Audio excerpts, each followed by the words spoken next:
मृत्यू म्हातारपण आजार पण माझ्या हातात नाहीये. ह्या जगात माझे शरीराचे नाते टेम्पररी आहेत. काय येतं, कोणालाही मी मदत करू शकत नाही. जसे त्याचे कर्म असतील तसे त्याला फळ भोगावे. माझ्या आई वडिलांनी मला जन्म दिलाय, पण या शरीराला दिलाय, पण याच्या आजचे आत्मा आहे त्याचे चांगले वाईट कर्म मी मागच्या जन्मात घेऊन आलो ते भोगू राहिलो. मग या जगामध्ये माझी पत्नी, माझे मुलं, माझे नातेवाईक, मित्र, बहीण, भाऊ हे सगळे माझ्या आजूबाजूला भगवंताने आणले का मला सुख आणि दुःख दोन्ही पण यांच्याकडून भेटणार. तो व्यवहार पूर्ण करण्यासाठी भगवंताने आम्हाला एकत्र आणले. आणि जसे व्यवहार पूर्ण होतील तसे ते लोक हळूहळू तुमच्या आयुष्यातून मावळले जातील आणि तुम्ही वेगळ्या वेगळ्या स्टेशनवर उतरून जाणार आहात. म्हणून सांगायचंय काय, स्वतःला माफ करा, स्वतःला ऍक्सेप्ट करा, स्वारी बना, चुका दुश्मन्या बंद करा, प्लीज बंद करा. तुम्ही झुकल्यामुळं, तुम्ही माफी मागितल्यामुळं समोरच्या माणसाला काही बदल नाही होत, पण तुम्ही दिली तुम्ही दिल्या असतात. सूर्य प्रकट होतो आणि सूर्य काय होतो, तसं आपण प्रकट झालो आणि हळूहळू एक दिवस आपण मृत्यूकडे जाऊ राहिलो. पुढे जाऊ राहिलो, एक दिवस पुढे जाऊ राहिलो, मृत्यूकडे जाऊ राहिलो. एक दिवस फार कमी वेळ आहे आयुष्यात. कधी चेकआउट करावं लागेल माहिती, मग चेकआउट अचानक जीव जाणार, राईट ऑर रॉंग. त्यावेळेस सावरायला वेळ भेटणार. प्रॉपर्टी, गाडी, घर, बंगला, पावर यही का यही रह जाएगा.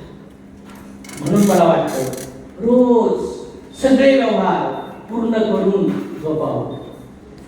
काय माहित उठून झाले पुन्हा आत्म्यावर बोज घेऊन जावा लागेल.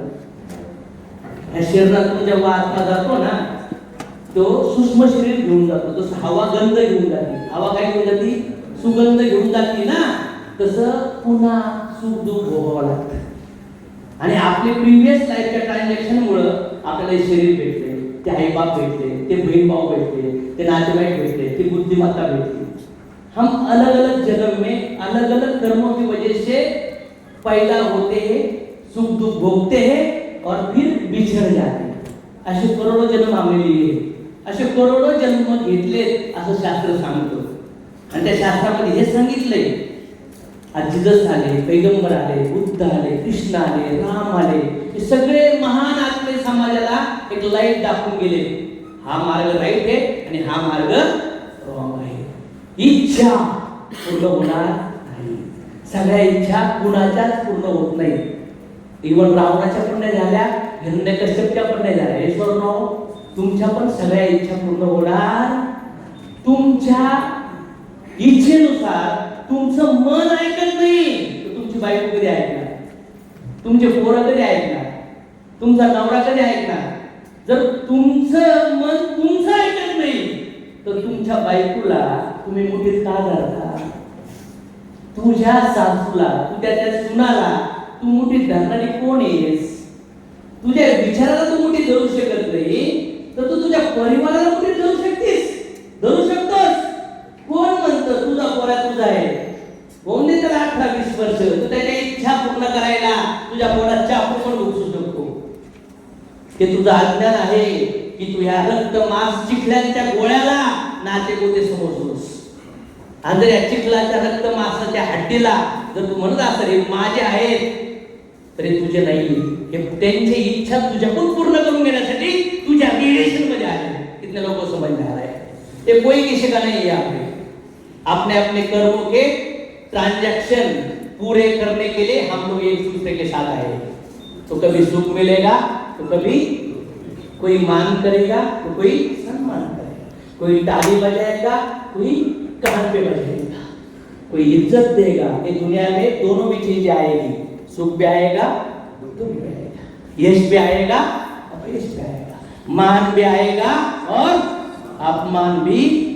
कितने लोग तयार आहे आणि दुसरं फुगेगे सर, किती लोक हलके व्हायला तयार आहे, हलके मोकळं व्हा मनापासून. मागायला आपल्या इंडामुळे, नाते, नाते, मित्र, परिवारात तुमच्यामुळे जर तुमची पत्नी दुःखात आहे, तुमच्यामुळे तुमचे आईबाप दुःखाचे, तुमच्यामुळे तुमच्या पत्नीचे नातेवाईक दुःखाचे, कोणाकडे रुबाब पावर चालली ना, तर तुमच्या त्या पावरचा तुम्ही दुरुपयोग करताय. आता पुण्यकर्म आहे म्हणून तुम्ही ती पावर यूज करू राहिला. ज्या दिवशी तुमचा वाईट काळ चालू होईल, तो पावर मध्ये येईल, त्या दिवशी इंटरेस्ट सहित, कंपाउंडिंग इंटरेस्ट के साथ वो तेरे जिंदगी में आएगा और फिर तुझे कोई नहीं बचा सकता. भगवान कृष्ण देवकीचे पोरे होते तरी तिला जेलमध्ये जावं लागलं.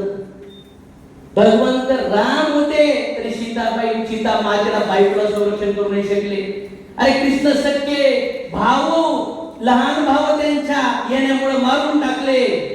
अरे भाचा त्यांच्या समोर माहिती होतं अभिमन्यू चक्रव्यूहात गेलो रिटर्न येणार नाही, माहिती होतं, फिर भी कृष्ण उसको स्टॉप नहीं कर सके. तो तू कौन है, किस झाड़ का पत्ता है, तू किसका दुख रोकेगा और तू किसको सुख देगा?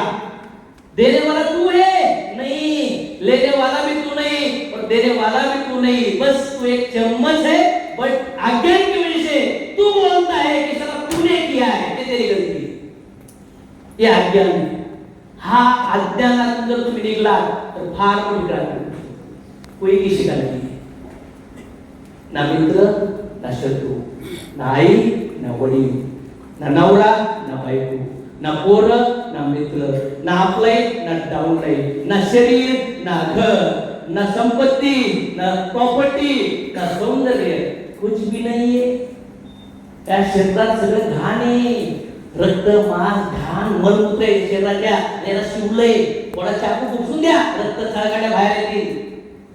हे असं घाण शरीरात आपण सगळं घाण भरले शरीरात. लोक काय करतात, आणि घाण शरीरात टाकून प्युअर या, प्युअर फॉर्मला या, शुद्धी करा, स्वतःला कंट्रोल करा. या जिंदगीमध्ये इच्छा पूर्ण करायला नाही, इंद्रियाला कंट्रोल करायला मनुष्य जीवन भेटले. कशाला? इंद्रियाला कंट्रोल करायला. ह्या प्राण्याच्या योनीमध्ये जाऊन असंख्य वेळा इच्छा भोगल्या, पण तिथं त्या पूर्ण नाही झाल्या म्हणून मनुष्य योनीत आलो. आणि मनुष्य योनीत येऊन कुत्र्या मांजरासारखे वागायला लागलो. आणि पार म्हातारपर्यंत, पार रिटायरमेंट पर्यंत पण इच्छा पूर्ण होईना. मग कधी मी कोण आहे, मी कुठून आलोय, मला दुःख का होतं, हे नेचर काय आहे, लाईफ आफ्टर डेथ काय आहे, हु इज गॉड, कधी दात पडून जातील, डोळ्याने दिसणार नाही, कानाने ऐकायला येणार नाही. तरुणपणात भगवंताबद्दल जाणून घ्या. तरुणपणात दात पडले, हाडकं तुटले, पोटात अंगात होत नाही, ऐकायला येत नाही, फळेवर डोंगर वागायला दुखायला लागतं, काय देव करणार? अशा बिझनेस मध्ये या, तरुणपणे रिटायर व्हा, 40 वर्षाची कमाई 2 वर्षात कमवा आणि भगवंताचा अभ्यास करा. रिअल प्लॅटफॉर्मला या, ज्ञानी व्हा. ह्या जगात तुम्ही जर पुन्हा सोबत प्रेम करताय तर त्या व्यक्तीच्या आयुष्यात सुख दुःख येणार. किती लोक काय करतात, आणि जर त्याच्या आयुष्यात सुख दुःख आले तर त्याचा त्रास तुम्हाला होणार. किती लोक काय करतात. मग अध्यात्म सांगतं, ज्ञानी माणूस जिवंत व्यक्तीबद्दल खुश होत नाही आणि मृत व्यक्तीबद्दल शोक करत नाही. का? मृत व्यक्ती कर्मानुसार पुन्हा दुसऱ्या शरीरात जाणार आहे आणि जिवंत माणूस जो जिवंत आहे त्याला शरीर सोडावं लागणार. पण जे लोक जिवंतपणी लय मजा करतात, जर चुकून तो सोडून गेला, त्याने धोका दिला, त्याने चीट केलं, तर मग ते भयानक त्रास पडला. सो बॅलन्स मेंटेन करण्याची गरज आहे. काय मेंटेन करण्याची गरज आहे? बॅलन्स. म्हणून तरुणपणी रिटायर व्हा आणि त्याच्यासाठी टीम बनवा, नेटवर्क बनवा. जे काम एका वर्षात करतात ना, सारा ते काम एका महिन्यात करून टाका. जेवढे प्लॅन तुम्हाला एका वर्षात द्यायचे ना, करा रेकॉर्ड, करा रेकॉर्ड. गाडी घ्या, घर घ्या, नाव कमवा, पैसा कमवा. चला, जर लोक 7 ला उठतात तर तुम्ही 6 ला उठा. लोक 6 ला उठतात तर तुम्ही 5 ला उठा. लोक 7 ला झोपतात तर तुम्ही 5 ला झोपायचे. मी झोपलो बॉस. लोक जर महिन्यात 5 प्लॅन होते ना, चला मी विचार केला मी एका तासात 5 प्लॅन. लोगों से आगे जाना है ना, तो बोलकर नहीं, कामों से आगे जाना पडेगा. की जरा वाटतं काम करून लोकांच्या पुढे जावं लागेल.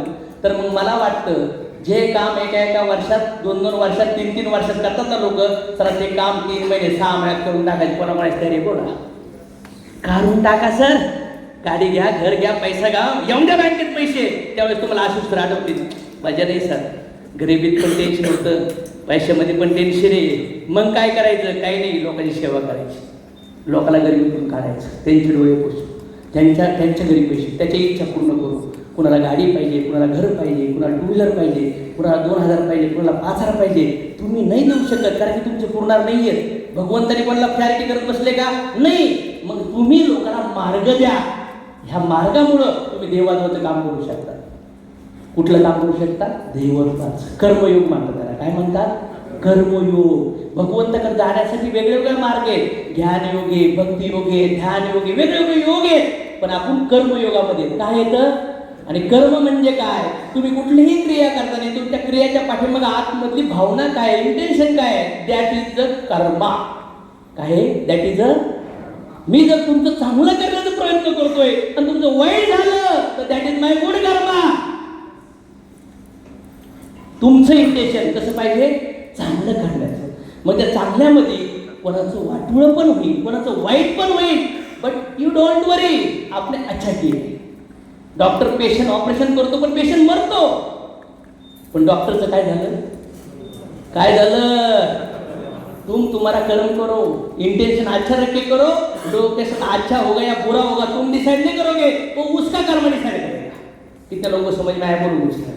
तुम्हें नहीं पता, बस तुम सही नीयत के साथ बिजनेस बताओ, प्रोडक्ट बनाओ, फायदा होगा तोटा होगा वो भाग्य पर है. समझ में आया?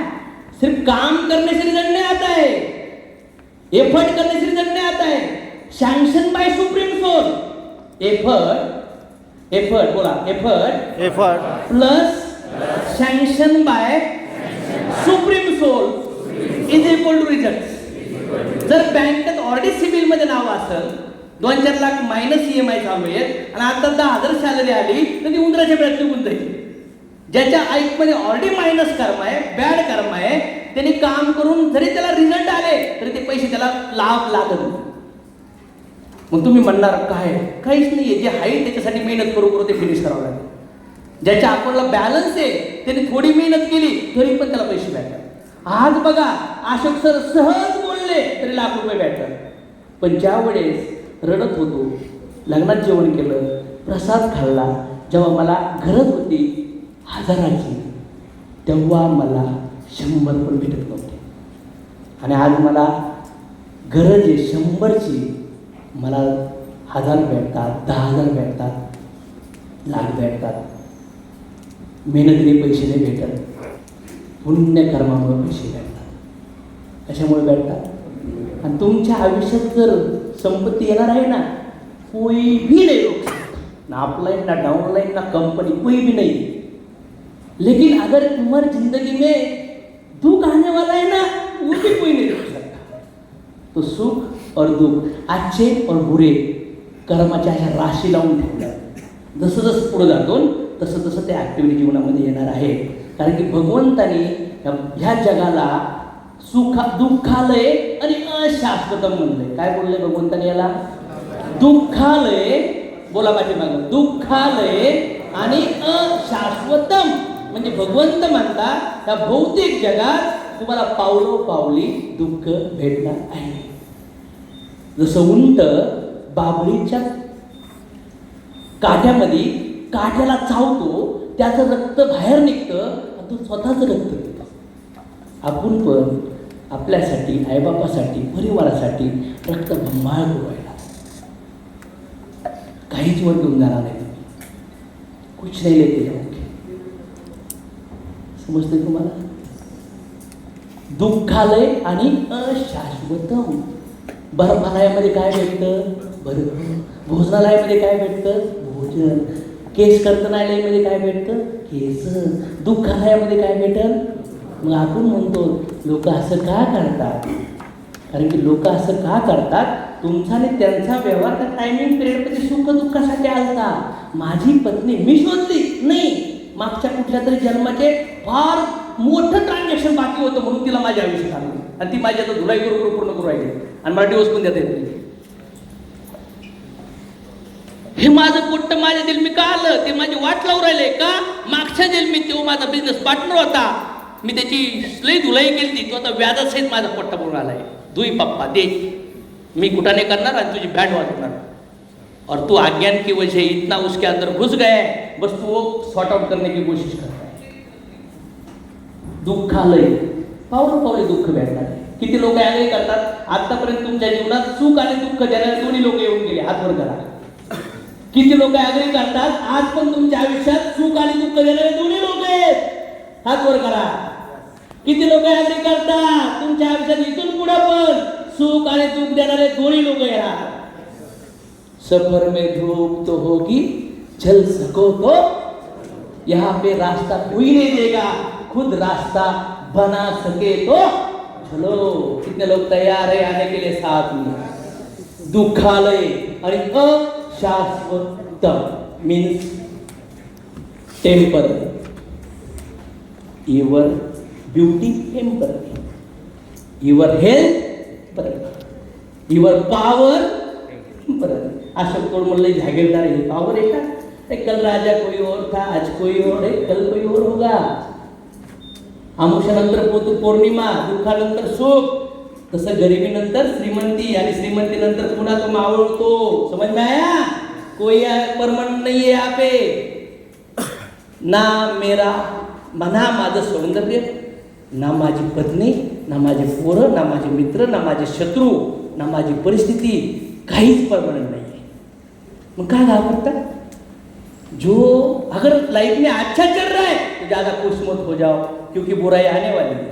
तब बुराई जब आएगी तब तू आदर्श से नहीं टूटना चाहिए. यस और नो.